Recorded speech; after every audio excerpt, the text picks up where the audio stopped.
Je travaille sur un programme de postdoctorat entrepreneur. C'est un programme qui s'adresse à des anciens étudiants au doctorat et au postdoctorat et dont l'objectif est de leur donner un soutien pour qu'ils puissent prendre leur projet de recherche qui a un potentiel de commercialisation afin que ceux-ci puissent créer une entreprise.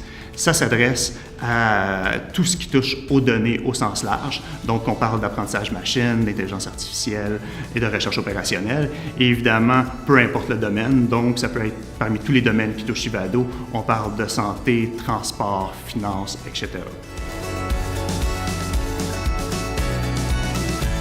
L'idée générale du programme est de donner des ressources financières afin qu'un jeune chercheur puisse créer un prototype commercialisable issu de sa recherche.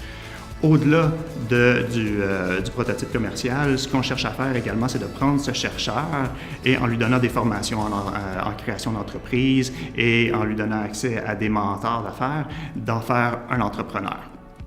Un autre objectif également, c'est que l'entreprise perdure le programme, donc de lui donner accès à notre réseau pour que ce chercheur-là puisse avoir accès à d'autres partenaires d'affaires et faire en sorte que le prototype puisse être commercialisé et que l'entreprise perdure. Mis à part la création d'entreprises, un des impacts du programme sera de rapprocher le milieu académique, donc les jeunes chercheurs, vers le milieu de l'entrepreneuriat et le milieu corporatif. Ça va également permettre le transfert de technologies et faciliter surtout le transfert de compétences vers l'entrepreneuriat et le milieu corporatif. Pour l'avoir vécu, il n'y a pas beaucoup de monde qui sont conscients que les chercheurs, ce sont des personnes qui sont habituées à travailler avec d'énormes contraintes financières, des échéanciers serrés. Ils ont besoin de très bien vendre leurs produits afin d'aller chercher du financement. Donc, toutes des compétences qui sont transférables très facilement du milieu académique vers le milieu corporatif et surtout vers l'entrepreneuriat.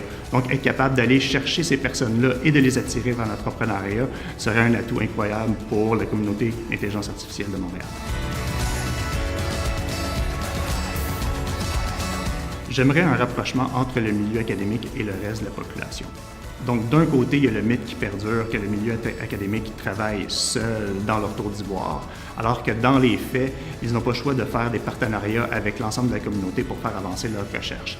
Malheureusement, les principaux critères utilisés pour leur donner accès à du financement font en sorte que leur auditoire est généralement un auditoire académique. Dans un contexte où les données prennent de plus en plus de place dans notre société et où les tâches des travailleurs ont besoin d'être formalisées afin que celles-ci soient automatisées par de l'intelligence artificielle, il devient primordial d'attirer ces chercheurs, d'attirer le milieu académique vers la place publique et les impliquer davantage dans les discussions.